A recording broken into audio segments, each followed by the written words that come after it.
So today, January 4th, 1/4/2024, we're seeing reports come out of Minnesota.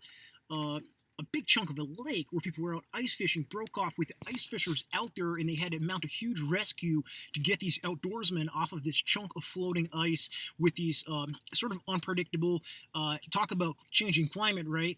We're talking unseasonably warm temperatures in the Midwest, which obviously, as it relates to my channel with the one dog class, is a hotbed for mid distance dog mushing. You know what I mean? And some of the Iditarod qualifiers and preliminary races that lead to the Iditarod, notably, obviously, the John Beargrease Sled Dog Marathon. There's UP 200, the Gunflint Run, and several other ones as well. Now, the Beargrease has come out, breaking news a day or two ago, that they actually canceled this year's race, which was going to run end of January. So, 2-3 weeks out. But because of the unseasonable temperatures, and again, they're talking about a lot of their trail conditions when their route goes over lakes, goes over swamps, it needs to be frozen and safe. In context of this big chunk of ice with these outdoorsmen, these ice fishers breaking off and floating away. Wild stuff. I'm glad no one got hurt out there ice fishing.